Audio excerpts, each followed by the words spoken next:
Welcome to MB classes. మనము lesson వైజ్గా third class నుంచి మ్యాథ్స్ చెప్పుకుంటున్నాం కదా, new syllabus line to line చెప్పుకుంటున్నాం కదా. సో ఇప్పుడు 6th క్లాస్ 7th లెసన్ బీజగణిత పరిచయము, ఇంట్రడక్షన్ టు ఆల్జిబ్రాకి సంబంధించి తెలుసుకుందాం.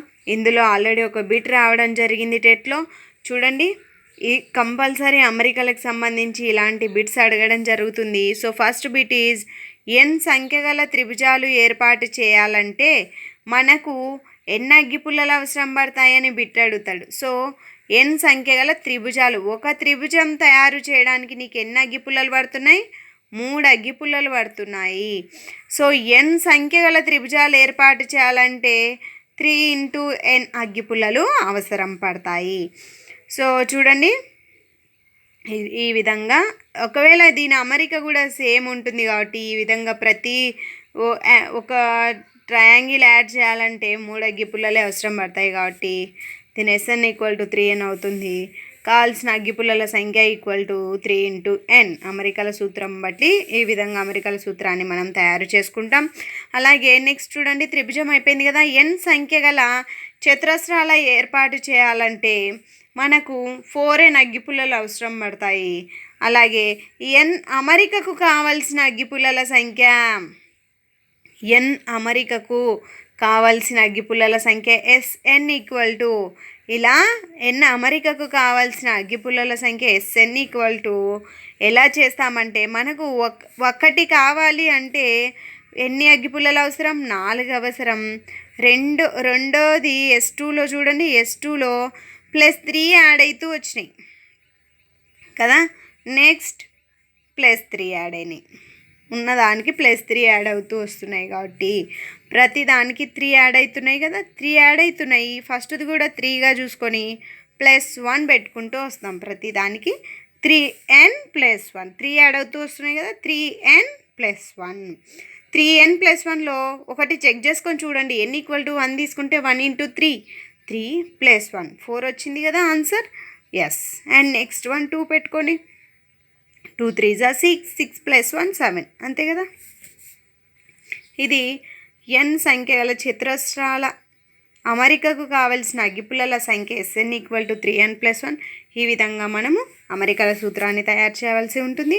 అలాగే నెక్స్ట్ చూడండి, SN = n × 2 + 1. n × 2 + 1 అంటే ఇది అమరిక ఈ విధంగా ఉంటుంది. ఒకసారి ఇలా కూడా ఇచ్చే ఛాన్సెస్ ఉంటాయి బిట్స్లో, కన్ఫ్యూజ్ చేయడానికి. ఒకసారి ప్రాక్టీస్ చేసినారంటే తెలిసిపోతుంది. చూడండి, చరరాశులతో సమానం. మనం ఏంటి, ఆల్జిబ్రా ఇంట్రడక్షన్ కదా. సో దానికి సంబంధించిన కంటెంట్ ఉంటుంది. చరరాశులతో సమానము. చరరాశికి అనేక రకాల విలువలు ఉంటాయని మనకు తెలుసు.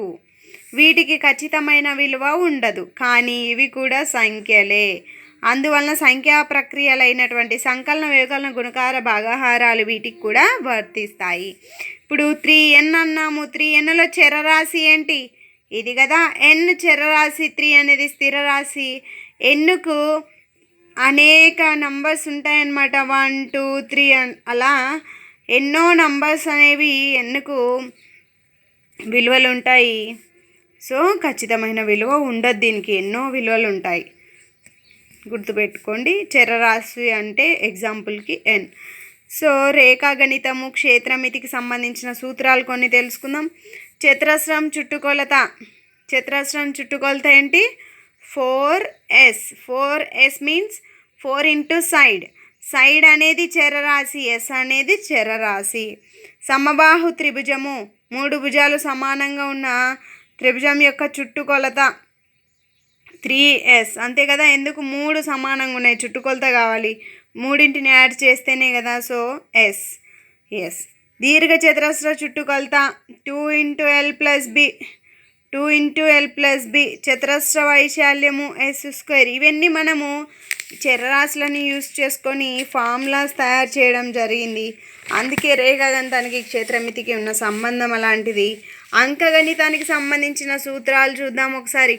సరి సంఖ్యల అమరిక. సరి సంఖ్యలు అంటే 2 4 6 అలా ఉంటాయి కదా. సో ఎన్నవ పదం ఏంటి? సరి సంఖ్యలలో ఎన్నవ పదము? 2 × 2n అనమాట. 2n అవుతుంది. సో నెక్స్ట్ చూడండి 3, 6, 9, 12 ఇది ఎన్నవ పదం ఏంటి 3n. 2, 5, 8, 11కి ఎన్నవ పదము మీరు ఫైండ్ అవుట్ చేయండి. కామెంట్ సెక్షన్లో కామెంట్ చేయడం మాత్రం మర్చిపోద్దు. 2, 5, 8, 11 నేనైతే చెప్పాను, మీరు ట్రై చేసి కామెంట్ సెక్షన్లో కామెంట్ చేయండి ఎన్నవ పదం. చూడండి 1, 4, 9, 16 అంటే ఇది ఇందులో ఉన్న ఈ అమరికల్లో ఉన్నటువంటి అసలు రిలేషన్ ఏంటో తెలుసుకోవాలి. 1 స్క్వేర్, 2 స్క్వేర్, 3 స్క్వేర్, 4 స్క్వేర్ కాబట్టి ఎన్నో పదం ఏమవుతుంది n² అవుతుంది. నేను ఒకటి మీకు ఇచ్చాను కదా హోంవర్క్, అది కంపల్సరీ కామెంట్ సెక్షన్లో చెప్పండి. రైటో రాంగో నేను రిప్లై ఇస్తాను. సామాన్య సమీకరణంకి లెఫ్ట్ హ్యాండ్ సైడ్ మరియు రైట్ హ్యాండ్ సైడ్ ఇలా రెండు ఉంటాయి. సమీకరణం అంటే కు LHS RHSలు ఉంటాయి. ఒక సమీకరణంలో సమానత్వపు గుర్తుకు ఎడమ వైపుకు గల సమాసానికి LHS అని, కుడి చేతి వైపు గల సమాసానికి RHS అని అంటారు. సమాసము అంటున్నాం ఇక్కడ. సమాసము అంటే ఓన్లీ 2x + 1 దీన్ని ఒక సమాసం అనొచ్చు. దట్ ఈక్వల్ టు సంథింగ్ 0 పెట్టుకుంటే =0 వస్తే సమీకరణం అవుతుంది. ఓన్లీ 2x + 1 అంటే సమాసము అవుతుంది, గుర్తుపెట్టుకోండి. సో రెండు సమాసాల మధ్య గుర్తు వస్తుంది ఇక్కడ. అప్పుడు ఆ రెండు సమాసాలు రెండు ఈక్వల్ అని అర్థమవుతుంది అనమాట.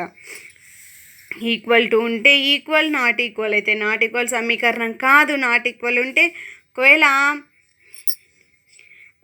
నాట్ ఈక్వల్ టు కానీ లెస్ దాన్ కానీ గ్రేటర్ దాన్ కానీ ఉంటే కూడా అది సమీకరణం కాదు. ఎప్పటికైనా సమీకరణం అంటే = గుర్తు ఉండాలి. సో సమీకరణ మూలము యత్నదోష పద్ధతి ద్వారా సమీకరణాలను సాధిస్తాము.